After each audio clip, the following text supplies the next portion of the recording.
Hello everyone and welcome to a new episode of the Game Out Talk podcast. Anthony Carmona is my guest today. Hey, Anthony, Hey, how's it going? how you doing? Pretty good, thanks. And yourself? I'm also pretty good. I had a long work day, but I am super happy we could finally figure it out to record a session together. It's been a while. We know each other Def- since how long? When did I start at oh, Polygon? 2021? 2021. Yes, Something like that? exactly. Yeah. So I was Yeah. replacing Anthony's position then. He went on and created his own art studio. So Anthony is a Yeah. founder and CEO of Sentient Art Studio. So how has this been going so far? It's been a ride, Pretty huh? good. It's been a journey. It's very interesting to be on the other side, changing from being an artist to being a businessman. But I'm still trying to stay in my, with what makes me vibe as a person, and that's art. So I'm trying to put art forward every time that I have deals with people. So definitely a ride, definitely different from what I'm used to, working in the past with on different titles like such as Call of Duty. But it's interesting. It's interesting. You learn every day, and you learn different things every day, which is really nice. We didn't speak we didn't have the chance to communicate like two years or so. So I just saw on LinkedIn that you are going to this convention, you are traveling to this convention. So how is it for you flying all over the world and meeting many Uh, people and yeah, how do you enjoy it's that side tiring. of the yeah, I imagine. It is tiring. I am I'm a very stay-at-home person, and Same. when I have to go out and expose myself, I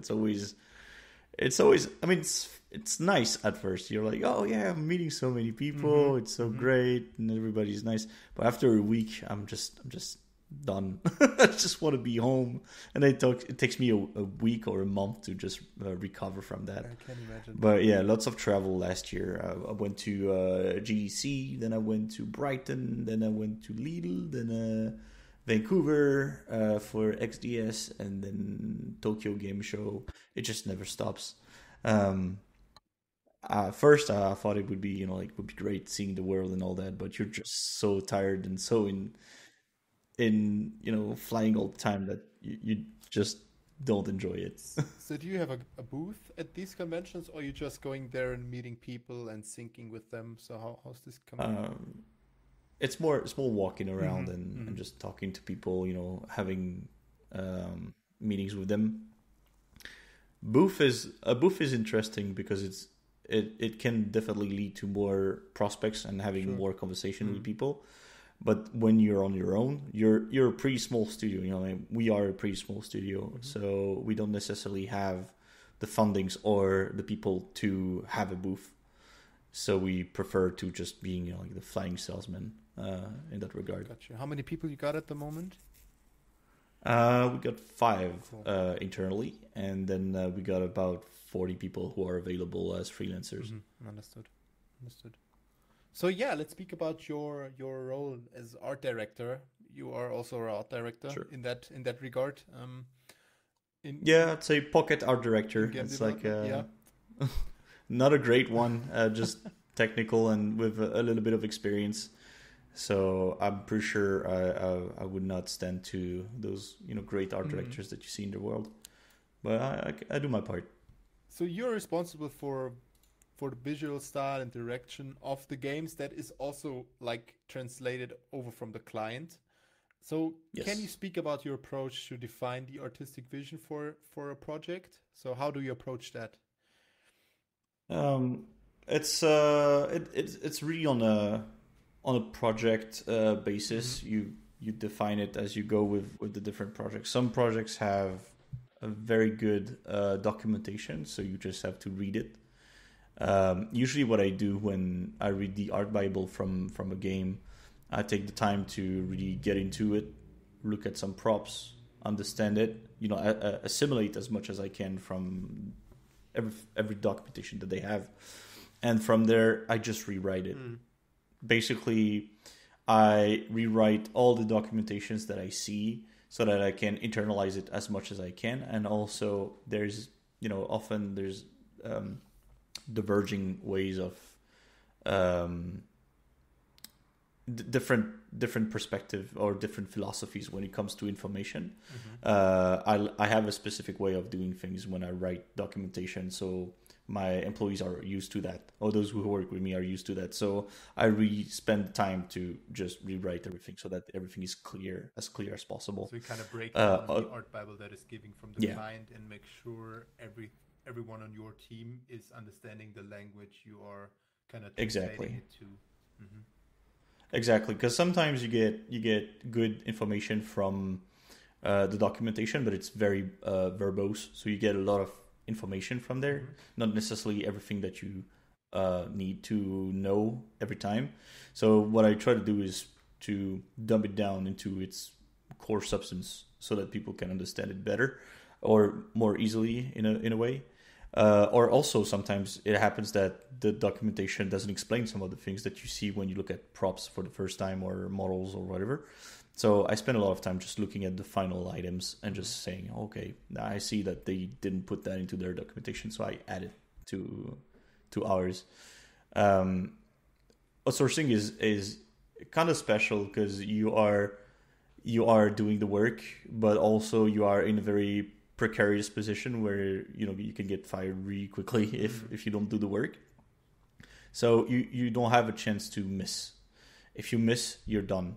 So I spend a lot of time just making sure that everything is as clear as possible so that the client never is dissatisfied with the work. All right. And with the project then starting, how do you make sure during the project that these guidelines are, how do I say it, are they sticking to? Yeah. For that, we have several things. We have a round of QA, so that people can, just QA the asset before it comes out to our client. So that is done internally by a QA person who checks the assets, and usually that's me. We're pretty small, so that's me who's doing it, and it's good because they can say, "No, I'm not going to fix it because I am the one with the stick." Or what I also implemented is a self checklist. So you have like a list of things that you need to make sure are present with your prop.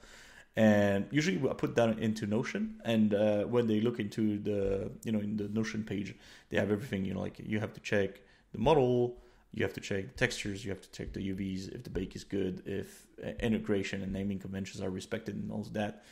And that trims most of the issues that we could find during QA, like people check before they send that to me. So it makes the process very, very smooth. I don't waste much time. Usually assets come out directly from their self QA and then they come to me.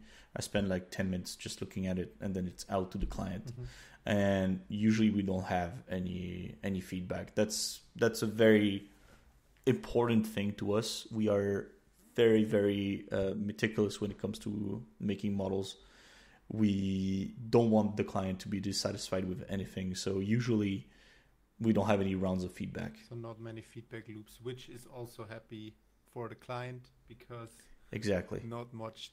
You don't need to spend extra hours, which costs extra money. And I guess exactly.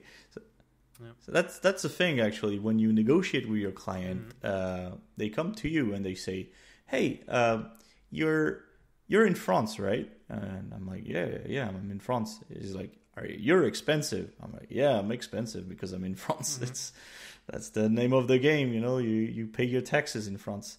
And they're like, "How do you compete with people from other countries like Eastern Europe or Asia?" India, for instance. India's rate is like 3 times lower than ours. We just tell them we don't have no feedback. So the people that come out, when you release your asset, you give it to the team, they don't have to hire people internally to check our stuff.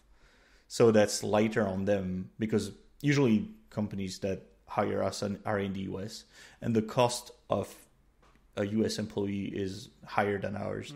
So usually if they hire a guy to check our assets, it's more expensive to them than it is to us to have like 2 guys. So by having these, checks and balances on our end, we save them money.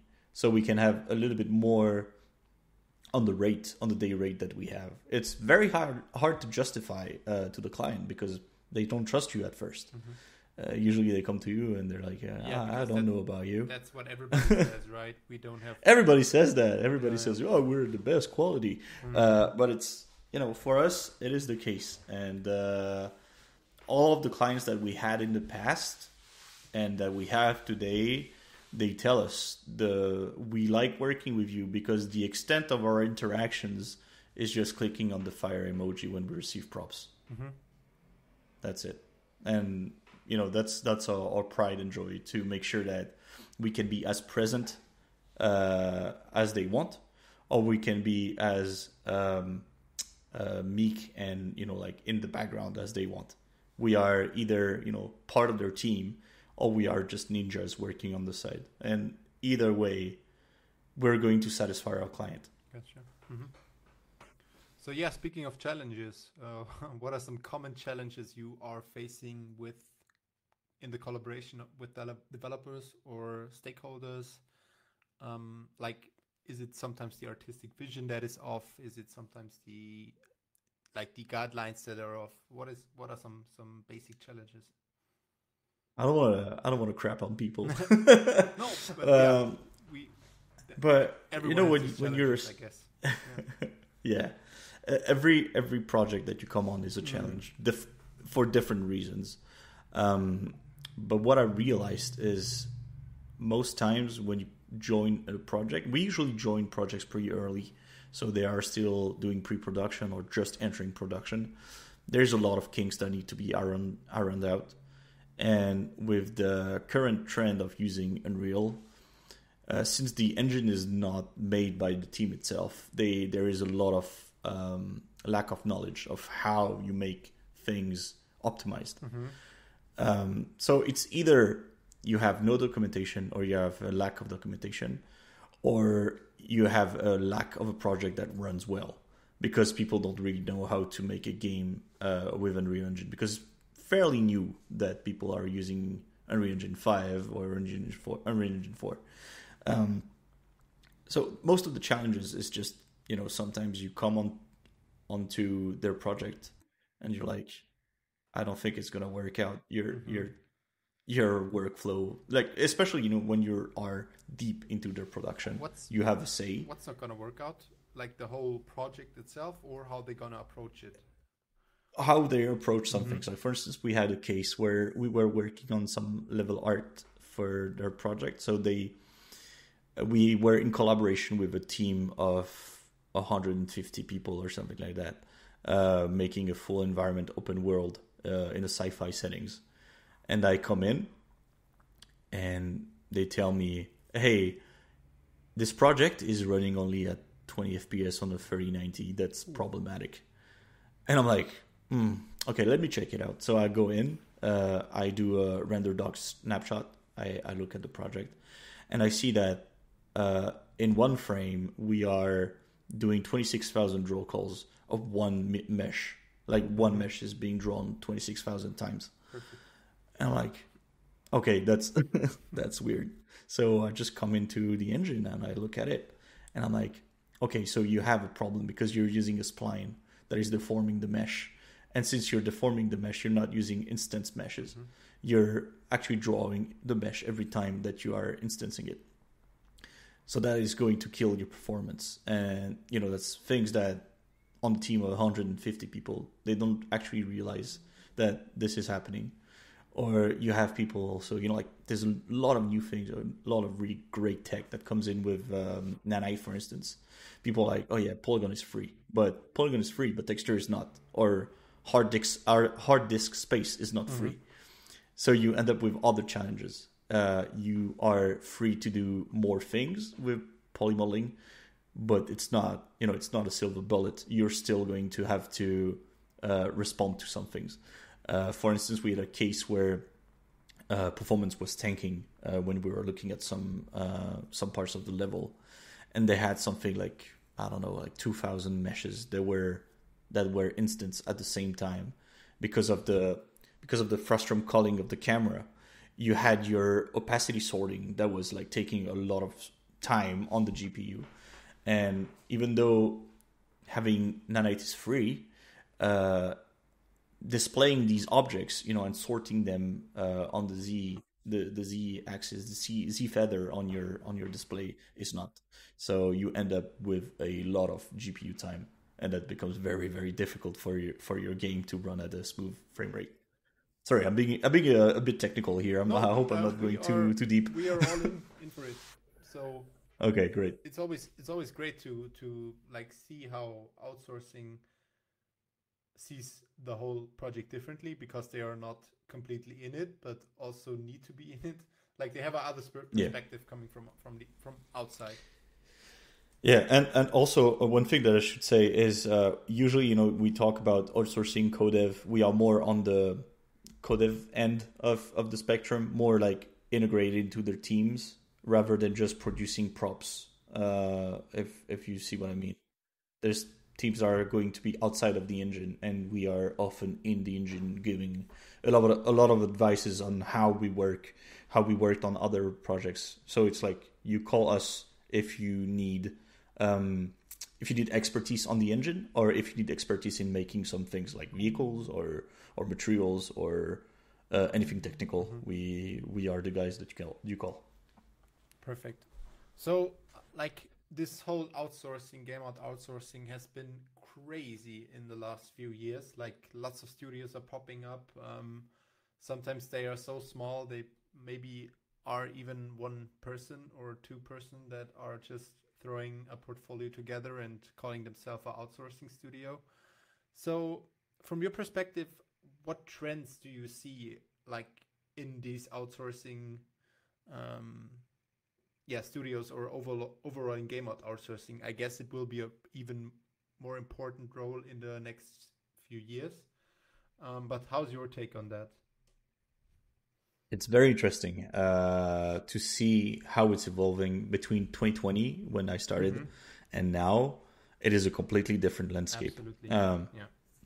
At the time, so let's go back a little bit more. You have these big outsourcing studios, like Virtuos. You have Keywords. Yeah, these guys are huge because they've been there for a while. Yeah, they were the first ones, right? Yeah, they were the first ones. And before, there was no other way than thinking of yourself as an actual studio. So you were a game studio that was lending their people to helping on making games. And that was the whole outsourcing game. So you have these studios like Virtuos and such who are really big because they are actually game studios that just sell their expertise.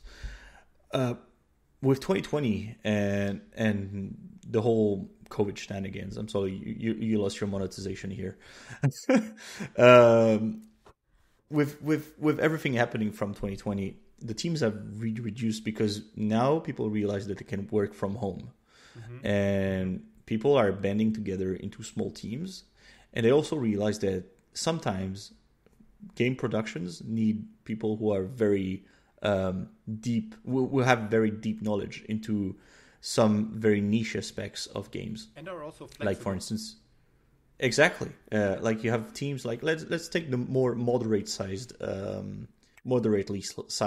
companies like Ryzen Studio or Ryzen Art or War Dog, or who could we call again? Chaos Masons, for instance. These guys are more of the 20 to 50 people size, and they are very, very narrow on some aspects of game production. Some people do only character art, some others do only weapons. It's very, very niche. That was born from a need of game development, of doing skins, because most of the games now are GaaS, game as a service. They have a lot of need for skins and guns and all that. So that's where these companies make most of their bread and butter. And now with COVID, happening, and people realizing they can work from home. They are bending together into smaller teams where they have experience, and they don't really want to work in a studio setting anymore because, I don't know, it could be things, like they moved from California to another place in the world, or they realize that, there's some other place in the world that is way less expensive and they can work remote. So they just, they just start their own thing and they realize that they can do it. I'm seeing the trend emerge with a lot of small studios, just like you said. There's like studios of 1 or 2 people, and they just try to not sell themselves as a person, but more as a company, in a way that they probably would be thinking that they would get bigger contracts, or they would have better, like work situations. For instance, like there's some people that just don't want to work out, in a studio. They just want to work remote. So their only way to doing that is being a company. So you hire a company instead of a person. That way you don't have the same relationship with the game development studio. So yeah, it's like it starts with a big industry, and then it gets smaller, and then it gets smaller again. I think that's the trend. And now with 2023, where you have all these, that market is self-regulating at the moment. It's contracting. You can see that there's not as much need as before for game outsourcing. And I mean, there's still a lot of need for game outsourcing, of course, but people are just thinking, hey, maybe we don't need to spend as much resources on these people and we can refocus on doing something else. For instance, there is a lot of reduction of size of teams inside of actual game studios, where they will think of smaller size projects, more polished, but smaller in terms of scope. Not that like because bloated, super. Yeah, not bloated like it was before. Yeah. So sorry, I'm a bit all over the place because I'm just responding like that. There is but so much stuff. It is very, very difficult. From what I see, the landscape is changing in both game studios, game development studios, and outsourcing studios. I think in the future, let's put it this way, I think in the future what's going to happen is that we're going to end up with a more Netflix kind of model for games, like we are seeing with Game Pass, or we're seeing with PlayStation Plus. And yeah, that's a good game approach. development. Yeah, game development studios are not going to spend as much time or money on solo games or experiences. They will make sure that you have a short experience, but very, very polished. And for that, they need core teams that are small, flexible, and then they will call outsourcing studios to create the content of these games. I think that's where we're headed with that. Cool. So it's more of a hybrid Netflix type of thing. But there are still, if you speak of Netflix, there are still like big productions. The huge productions, like, of course. Those huge blockbuster games that Netflix also has, like Stranger Things and like this. Everyone is waiting for it, and there's lots of money on the line. But still, absolutely, the trend is going to be smaller. But still, like when you think about it, you look at companies like Sony. They released Spider-Man, the latest Spider-Man game, the first one that came out, and they were like, this game is gonna make us so much money, and it made so much money. Like that was the first fully open world Spider-Man, PS5, whatever. It was great. And then they released the second one. The second one cost them 600 million euros to develop, or $600 million to develop. It is their most expensive title to date. And I think it took them something like 6 months to recoup the cost of that development. Crazy. So even a game that is hugely successful is taking 6 months to become positive on its balance. So it becomes a huge risk for companies to develop these games. So we are definitely going to shrink. I mean, they are definitely going to shrink the size of the games in the future, because there is no way it's sustainable. And same thing with gas game as a service, it's great. Made a ton of money to some people, like Rockstar with GTA 5. They made a buttload of money. The hell out They of milked it so hard. Fortnite is insane. Yeah. Rainbow Six Siege is probably one of the last games that makes Ubisoft money. I'm sorry, guys. I'm just I'm just kicking you. But yeah, it's probably one of the most successful games on the Ubisoft catalog. And same thing with companies like EA, which probably should do a gas of FIFA. Absolutely. For the future. Been doing that since 5 or 6 years. Yeah. Because they are losing people like hell. Yeah. But the problem of gas today is that there's already a lot of gas games. You can't play and everything. You can play everything. And when grinding a game, like I don't know, like I play a lot of Apex Legends. I got something like 2,000 hours on that game. I play way too much on that game.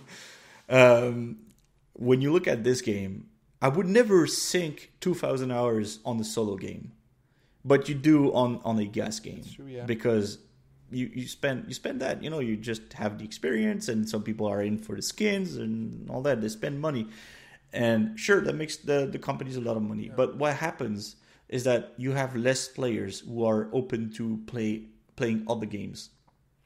Yeah. So what's happening when you release a new gas game? You have to compete with the old gas games, and you end up with a problem that is exactly like mobile games, where your cost of acquisition becomes so high that it's not worth it to launch a new gas game. Yeah, that's like a vicious cycle, right? The more gas games that are out there, the less will be played, and then more are coming. Yeah, I see. And the problem with gas is also that you have multiple problems with it. First, you need you have a high cost of acquisition of your players, so that's going to take you a lot of money just to dislodge players from one game to come to yours, because you're going to have to hire streamers, you're going to do a lot of ads, you're going to give incentives for the players to play that game, and you're going to have to target these players. So you're gonna be like, hey, dude, I catered my game to dislodge you specifically. So that's gonna cost you a lot of money. Second one is you need to have a game that is not too janky. Gas games are notorious for being very janky when they come out, because their philosophy is exactly the same philosophy as mobile games. That they call that the most valuable, minimum viable product, the MVP. They release a bare bone game, and then they add features on top as time goes, because otherwise it costs way too much money to develop. Exactly, yeah. So you end up with a game that is kind of janky at first. You could see like Rainbow Six Siege was exactly that. It was janky at first, and it got better over time. But you also got another problem, is that you need to have a lot of content planned ahead, where you will have skins that come out, you have events that come out very, very quickly. Otherwise, people will end up losing interest in your game.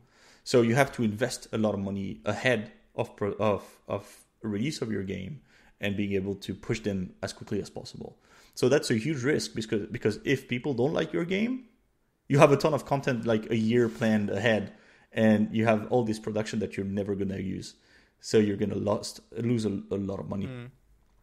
And there's another problem, and that's the problem that you can see with games like the finals, for instance. The finals has had a high number of players playing that game at first, and they were like, "Oh wow, we're making bank." The problem is that they did not plan their additional content on time, and people lost interest. And you could see the player base dwindle from 200,000 down to something like 30,000. And when it dwindles like that, you have that. There's a guy called Chet. I don't remember his name. Chet from Valve. He was at Valve at some time. He talks about it, and he calls it the dead game stink. Basically, when you reach a low enough number of players, you end up with the dead game stink. People will think that your game is going to die, so they will not invest time into it. So they're going to be like, ooh, preemptively, I'm not going to play that game because it's going to die. And so it's a self-serving prophecy where it happens. Yeah. Exactly. Yeah. So it's very, very difficult to release a gas game in this current time. I think that's why I'm thinking that the Netflix style game, where you have these small polished experience, will be more interesting in the long run, because it's a good way to control your cost, and from there, having people pay for a subscription instead of paying per game. Yeah, more and more. It's not the ideal thing because I hate the subscription model because you end up not owning anything. But I guess that's the way it's going at the moment. It's the trend. It's what's hip, as the kids say. So, like in this change of the industry, how we gonna play games, how we gonna buy games, is this good or bad for outsourcing studios? It's I'm not sure. It's different. That's all I can say. I think it's not necessarily a good or a bad thing. It's just changing. Like, we have an industry that is rapidly, morphing into something else. It's also maturing in a way where, we had a lot of risk at the time, and now the companies are very risk adverse, pretty much like cinema at the moment. Oh yeah. And I think it's going to reflect onto outsourcing companies. You're going to have these big boys, that make a ton of money, like Virtuos, for instance, who are still going to be here. But sometimes they're going to end up with a lot of their guys who are not going to be on productions. Yeah. That's why you see moves like Virtuos opening their own game studio called Shamrock. I think it's Shamrock. Yeah. That's the reason, because they have a lot of people, idling at the moment, being available and not working on anything. So they open their own studio. But I think in the future, there will be more and more space for these small teams of people who are very, very niche and very knowledgeable in some aspects of game development. For instance, you don't need to have a vehicle team internally if you have some people who are really good with vehicles that you can hire on the spot, and you can fire them when you need. What we've seen in 2023 with the contraction of the market and people being fired is that it costs a ton of money to fire people, even in the US, where you have to pay those severance checks. And it's very cynical what I'm going to say, but for people who think about money mostly, they're going to be like, yeah, it's better to hire an external team because we don't have any worker rights, because they are often in other countries. So we can just hire them, pay them a cheap price, and we can fire them when we don't need them anymore. So if there's a lull in production or a project gets canned, they can just tell them, hey, bye-bye, you're done. Yeah, makes sense. But that's the way. I mean, it's sad that I'm saying that, but that's the way the world works in other industries. Yeah. If you work in aviation, for instance, it's exactly like that. If you let's say you're a building, you have you bought a building and you want to have someone who takes care of electricity or cleaning your building. Are you going to hire someone to be specifically your janitor? Or are you going to hire a company who does it? You're going to hire service. Yeah. That's the current trend. That's way less headaches. It's way easier. You don't have to manage them. You don't have to understand their job. They just do the job. Yeah, that's the way it is, and that's the way it will be in the games industry as well. Even I guess it is. We're at the developing, changing process at the moment, but yeah, it's very, very cynical. Once again, I'm sorry if it doesn't sound like well, we are not here to talk about nonsense. We are here to talk about how things are. It saddens me Yeah, it saddens me because I like art. I like making stuff, and I'm a fan of games since I'm like something like 5. And if it were me and money wasn't an issue, I would just do 3D all day, every day. That's all I want to do. I sometimes And think but the about thing is, what would we live in happen. a society, man. Yeah, that's true. And I sometimes think about what would happen if I would win in the lottery, and then I would say, what would I do with my time? I guess I would just be sitting at the PC and doing 3D. Maybe Same. not. Maybe this is just another perspective. And if I were a lottery winner, I would do something else. But I think So that's actually a question that I had because I had like some personal issues over the last 8 months where I went through a rough patch, and I actually went. I'm not ashamed of saying it. Sometimes you need help, and I went to see a psychologist, and we had like a therapy together, and the guy was asking me, "What would you do if you suddenly earn 100 million euros?" And I was like, man, I have no idea. I don't have any of those plans planned ahead, and I realized that my ambitions are not that high.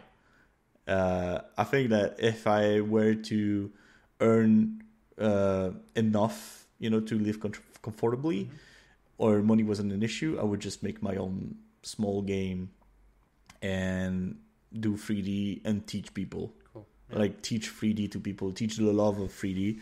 I already do that. I teach 4 different schools in France, and I also give like night lessons. I think it's that evening classes or night classes. I don't know.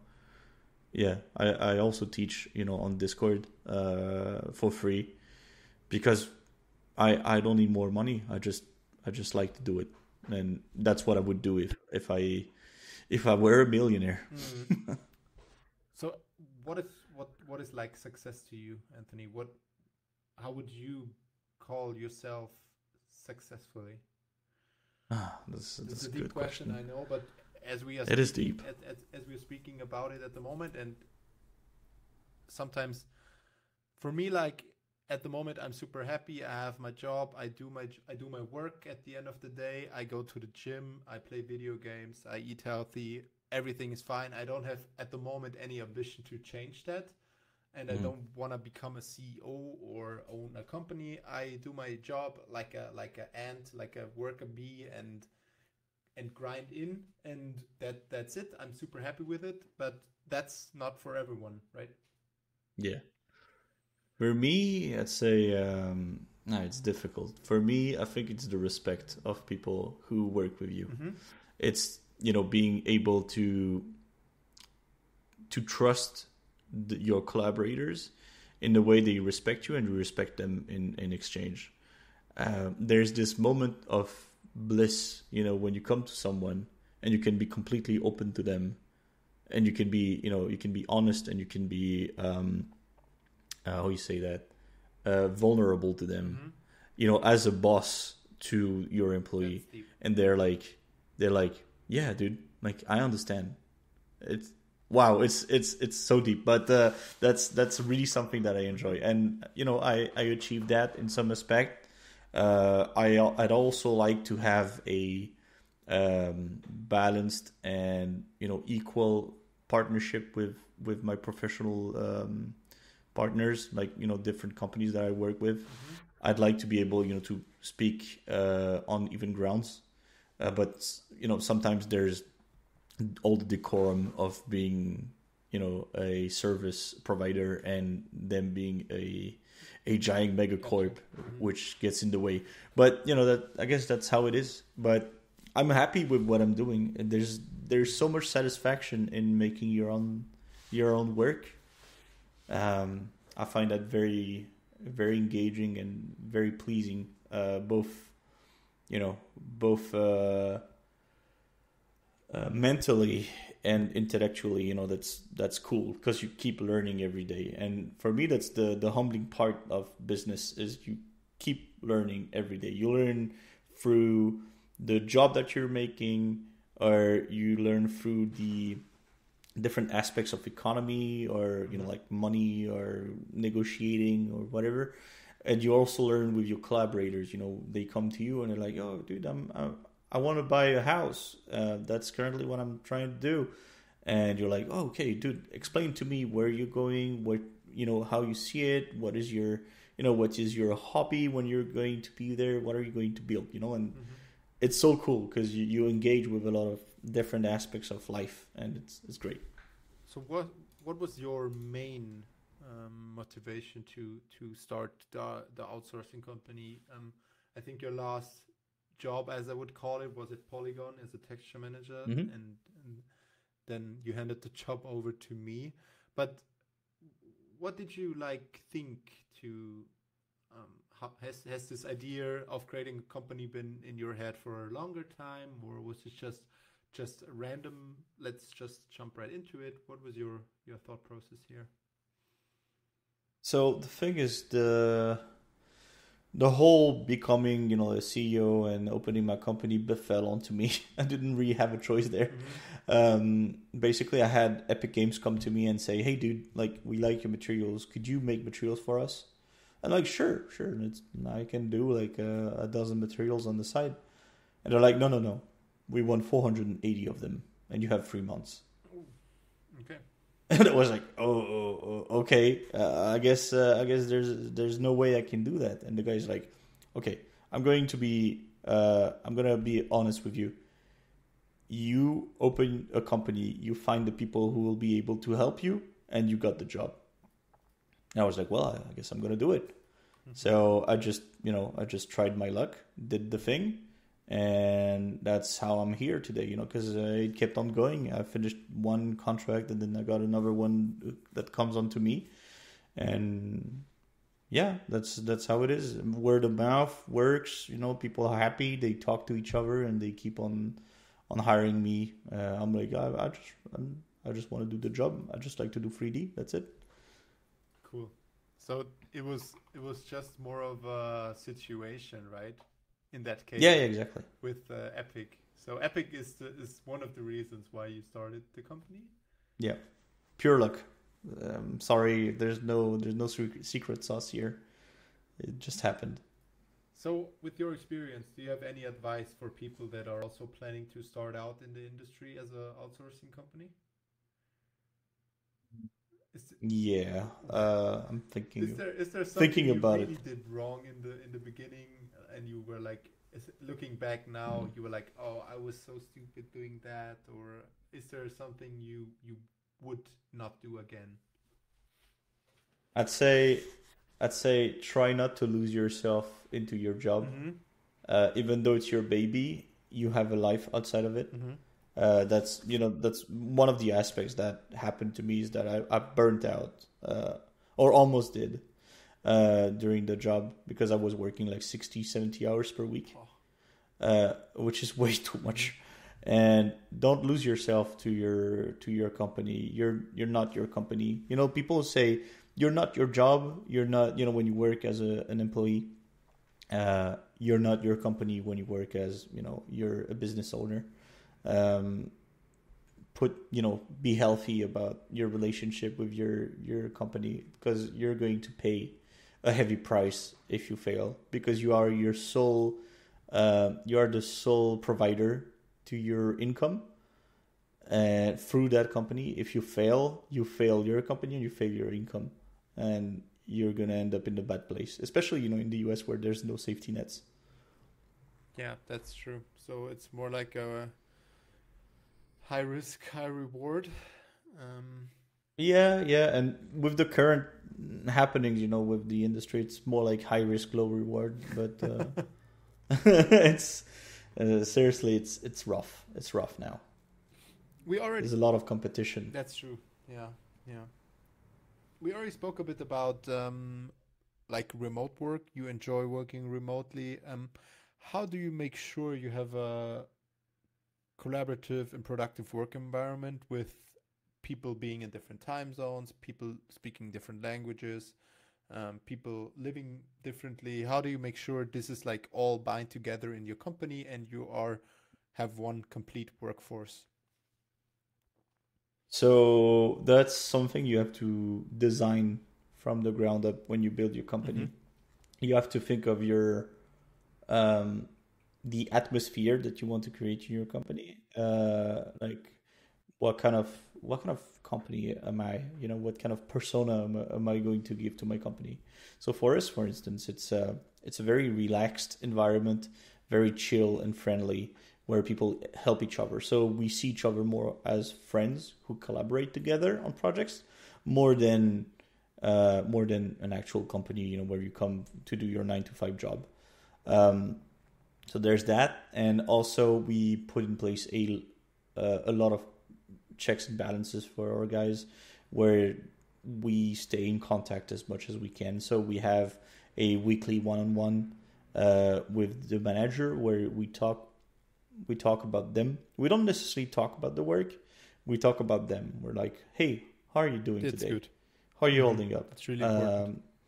Yeah, it's very important. Like mental health is so important for people. They don't realize it most of the time, Yeah, but when they feel good, when they're happy in their head, they work they better. work good. Uh, yeah, they work well. And there's that. We also have like open channels where people can come in and just chat. Usually, I'm here all day in the chat, just sharing my screen, doing stuff, uh, and people just come in. There's this sense of community that creates itself over time. When you have new people coming in, they're welcomed in the team. When there's people that come out, we stay in contact with Mm-hmm. them. We keep talking. Um, Also, what I like to do is to give the first chance to some people. There's some people who are just starting out as free artists, and I can see potential in them. So I'm just hiring them just to see what they can do. And usually, I like to think of Sentient Art as a springboard for people where they can just jump onto the next adventure. They spend a little bit of time with us, and from there they can go on to a game studio or whatever. We had multiple people who started their career with us. That's cool.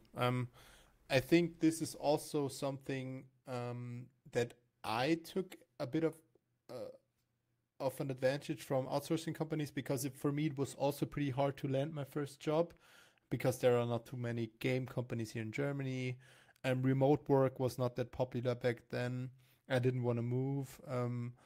So outsourcing companies like Decagon or yeah, Oh, they're great. They're yeah, great for other that. other companies. So these were like my first really touch with games and games, professional game art creation, and they have been really helping me to find my first jobs in the industry. Um, so yeah, this is cool that you're offering that, and you also like giving them the chance to to build themselves a portfolio and showcase what they can do. Yeah. Usually what I tell my students is we can. Usually we used to start in a company, so you would like I started in the indie game studio, Mm-hmm. and from there I went on to Activision. But now, since the teams are getting smaller in scope, I think it's better to start with a outsourcing studio, because they will teach you how to do the job well, like being very very specific into making props, making environments, making some part of your job. The whole aspect of working in a studio is going to be more how versatile can you be with the job. Can you solve these problems? Can you make a like the base of a kit, or can you solve optimization issues? It's going to be more like a rounded type of experience, more than actually being um, very precise and laser focused onto a specialty. Mm-hmm. So yeah, I think a first chance at a outsourcing studio is a really good thing. And so you also, how do you enjoy being a teacher and being compared to being an artist? Um, like being a teacher can be sometimes a bit, I don't know, boring, I would say, because you're just sitting there and you're telling the people what to do. And when you're an artist, you're creating your own stuff. So how do you see that? Um, okay, so I should do a distinction between teacher and mentor. Mm-hmm. There's the whole teaching thing, where you do a course. Yep. And you're just, spreading knowledge onto a thing. And there's the whole mentor thing where there's people coming in and asking you questions and you spend the time actually to helping them. I like this second aspect more. Oh, yeah. Because I think people should be experimenting things on their own. But you should be providing the experience that you have so that they don't waste time in gathering the knowledge. I remember when I learned 3D, I learned it by myself, but I had the chance to discover Polycount at the time, where I was in the Hangouts, and I had a lot of people who were very, very knowledgeable about game dev because they were already seniors at the time. I met Dennis Porter there. I met Alex Senechal, people like Chris Bruin, who was my mentor for a while. And these guys, they already spent the time just, understanding what you need to know and what you don't need to know before joining a company. So when I went to them and I was like, I want to join a company, they were like, okay, you need to learn this, this, this, and that. And you focus on the essential knowledge that you need to get into a studio. And you don't waste time. So something that could have taken me 3 years to learn, I learned it in 1 year. Because I had these guys being like, nope, you're going astray. You're not on the path to knowledge. You are going to waste your time onto this thing for a month if you do that. Go back to what you need. And that's something that I really love with teaching, is you can just guide people. You give them like gentle push on the left or on the right, and you can see them progress with method and care and love as well. You need to love the people that you work with, even if they're students, even if they don't know. It's your role as a mentor to make sure that they grow, and they grow the right way. You could have you imagine this tree, and you're pushing them too hard, and the whole tree becomes very kinked. You want them to grow tall and straight, and so that's very interesting to do it this way. Yeah, I would say the whole trend is stepping a bit away from the typical traditional school to more like a mentorship where you have industry veterans that really know what's super important and help guiding the people that are there. Yeah, and I see a lot of trends where, exactly like you're saying, there's a lot of people who do mentorship, and they make you pay for it, which is great. For every work there's money involved. That's normal. I like to do it for free because I like to be more emotionally involved with the people that I work with, and if I get paid for it, I feel like I have a duty of teaching them something, so I'm not personally involved in the matter. So I like to just select 2-3 people per year and just spending the time with them, doing it for free. It's I make enough to be happy in my life. I don't need to make more. That's cool.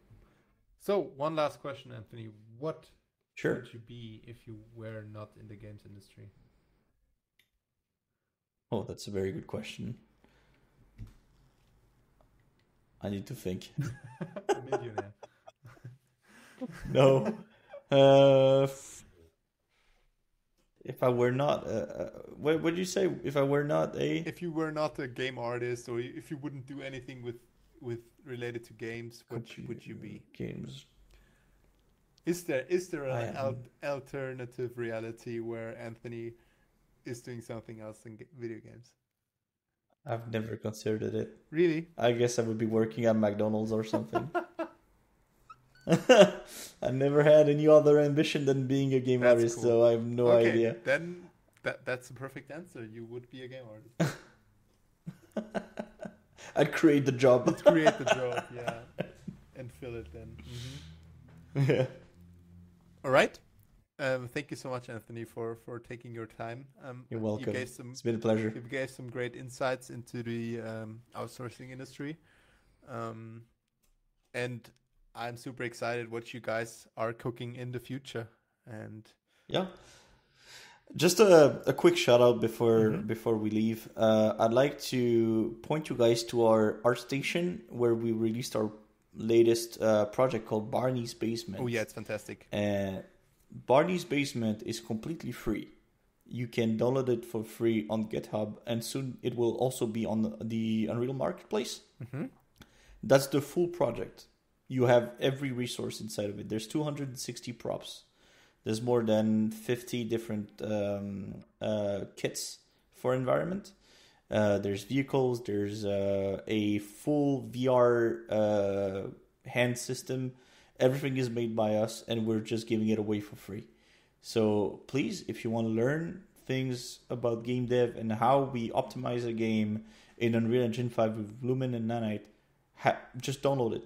It's free. I'm not getting any money out of that, but I'd just be happy for you to learn from it. Cool. That's fantastic. How did this come together really quick? Like the Barney's Basement? Was this That's a very weekend gig? very interesting question. So last year I had the chat with Valve where we wanted to work together, and it didn't pan out, unfortunately. And I was really pissed.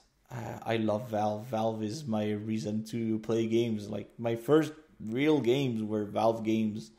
That's where I became an adult. You know, I saw Gordon Freeman, and I was like, man, I want to be like him. I want to be a killing machine. And basically, when they said no, I cried a little, and then I was like, I need to get back to work. And so I was like, we're gonna make a demo that is going to impress Valve so much that they're going to call us back. So we made that. We spent 6 months on it, and I learned a ton. Valve didn't call us back.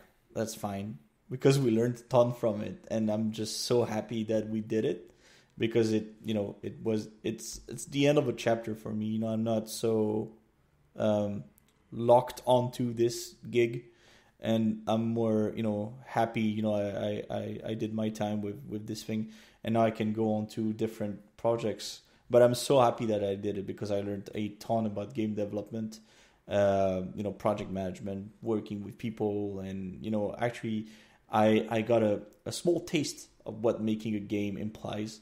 Like when you start from zero, and it's just so much fun. So I think I'm gonna make games in the future if I ever have the funding. I'd really love that. Nice. Cool. All right. Thank you so much, Anthony. I will link all Welcome. your portfolio, your LinkedIn. I will throw it all into the info box, and That'd be awesome. I'm looking forward to hearing you soon, and I'm stoked what you guys cooking in the background. Thanks, Christoph. Thank you. Thanks for having me. Bye-bye. Bye-bye.